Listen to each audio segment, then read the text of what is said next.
Hi, welcome back to our Read the Bible Along with Me series. And we are now in the book of Ruth chapter 2. And I think we stopped at verse 22 yesterday. So we'll be continuing. We stopped at verse 21 yesterday. So we'll be continuing the reading from verse 22. Ruth chapter remains just 2 verses. So Ruth chapter 2 verse 22. And then we'll proceed from there. I would like to appreciate you all for your time that you're investing in this beautiful program. I pray that God will continue to open your eyes to see the hidden truth in His Word, in Jesus' name. And I will implore you to subscribe to our YouTube channel so that you can keep abreast of the videos as they drop, as we are doing this every day. It's an everyday program. So feel free to subscribe. And also, if you're on TikTok, you can follow us. Thank you so much. God bless you. Ruth chapter 2, verse 22. And Naomi said unto Ruth, her daughter-in-law, It is good, my daughter, that thou go out with these maidens, that they meet thee not in any other field. So she kept fast by the maidens of Boaz to glean unto the end of barley harvest and of wheat harvest, and dwelt with her mother-in-law. Chapter 3. Then Naomi, her mother-in-law, said unto her, My daughter, shall I not seek rest for thee, that it may be well with thee? And now is not Boaz of our kindred, with whose maiden thou wast? Behold, he winnoweth barley tonight in the threshing floor.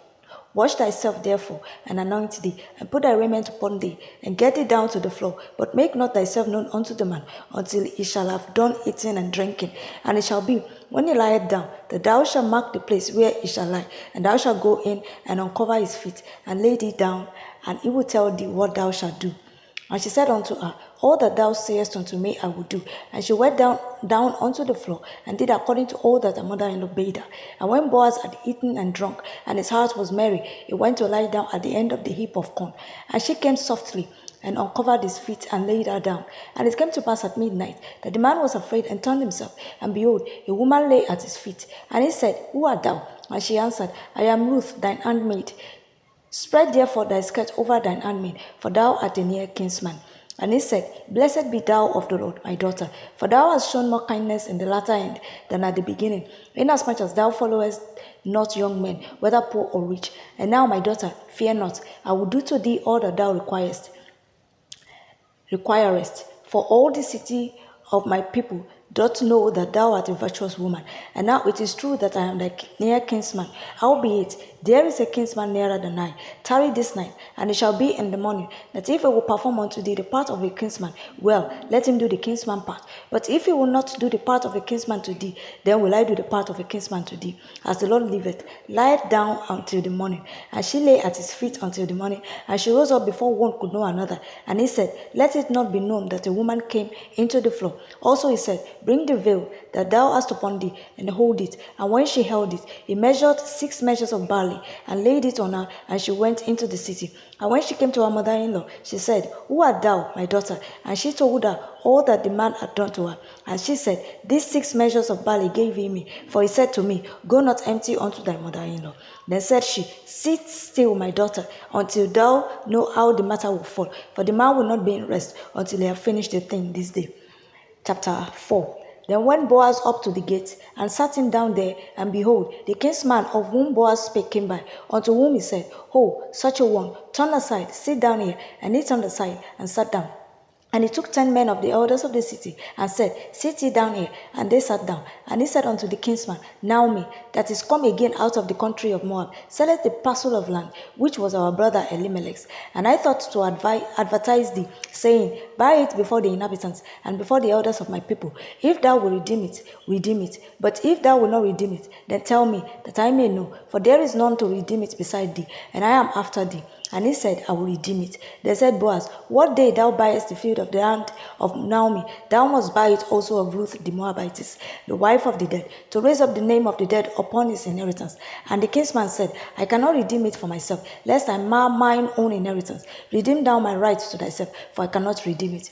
Now, this was the manner in former time in Israel concerning redeeming and concerning changing. For to confirm all things, a man plucked off his shoe and gave it to his neighbor, and this was a testimony in Israel. Therefore the kinsman said unto Boaz, buy it for thee. So he drew off his shoe. And Boaz said unto the elders and unto all the people, ye are witnesses this day, that I have bought all that was Elimelech's, and all that was Chilion's and Mahlon's of the hand of Naomi. Moreover, Ruth the Moabitess, the wife of Mahlon, have I purchased to be my wife, to raise up the name of the dead upon his inheritance, that the name of the dead be not cut off from among his brethren, and from the gate of his place. Ye are witnesses this day. And all the people that were in the gate, and the elders said, we are witnesses. The Lord make the woman that is come into thine house like Rachel, and like Leah, which two did build the house of Israel. And do thou worthily in Ephratah, and be famous in Bethlehem. And let thy house be like the house of Phares from Tamar, whom Tamar bare unto Judah, of the seed which the Lord shall give thee of this young woman. So Boaz took Ruth, and she was his wife. And when he went in unto her, the Lord gave her conception, and she bare a son.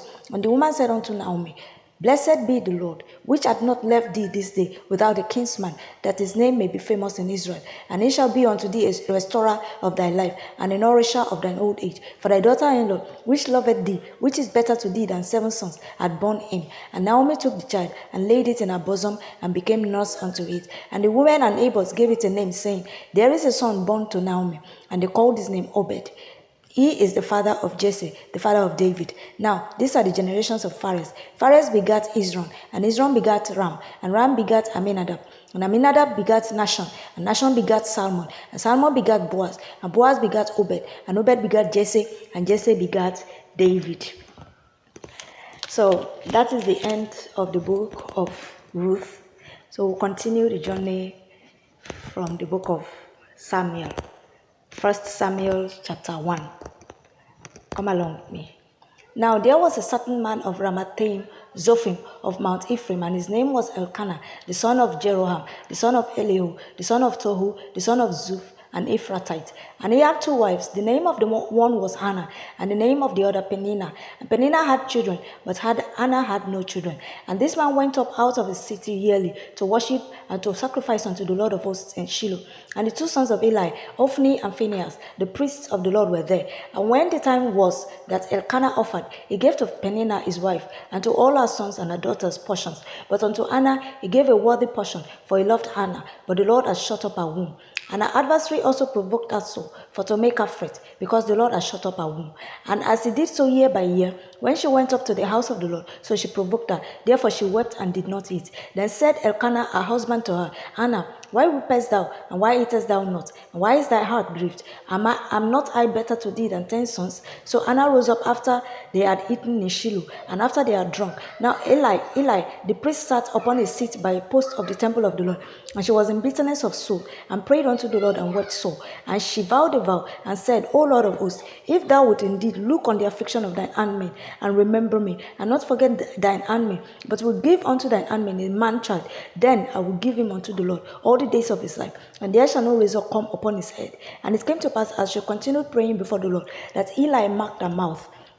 Now Hannah, she spake in her heart, only her lips moved, but her voice was not heard. Therefore Eli thought that she had been drunk. And Eli said unto her, How long wilt thou be drunken? Put away thy wine from thee. And Hannah answered and said, No, my Lord, I am a woman of a sorrowful spirit. I have drunk neither wine nor strong drink, but have poured out my soul before the Lord. Count not thine handmaid for a daughter of Belial, for out of the abundance of my complaints and grief have I spoken hitherto. Then Eli answered and said, Go in peace, and the Lord God of Israel grant thee thy petition that thou hast asked of him. And she said, Let thine handmaid find grace in thy sight. So the woman went away and did eat, and her countenance was no more sad. And they rose up in the morning early and worshipped before the Lord and returned and came to their house to Ramah. And Elkanah knew Anna his wife, and the Lord remembered her. Wherefore it came to pass, when the time was come about, after Anna had conceived, that she bare a son and called his name Samuel, saying, Because I have asked him of the Lord. And the man Elkanah and all his house went up to offer unto the Lord the yearly sacrifice and his vow. But Anna went not up, for she said unto her husband, I will not go up until the child be weaned, and then I will bring him, that he may appear before the Lord, and there abide forever. And Elkanah her husband said unto her, Do what seemeth thee good, tarry until thou hast weaned him, only the Lord establish his word. So the woman abode, and gave her son suck until she weaned him. And when she had weaned him, she took him up with her, and 3 bullocks, and 1 ephah of flour, and a bottle of wine, and brought him unto the house of the Lord in Shiloh, and the child was young. This is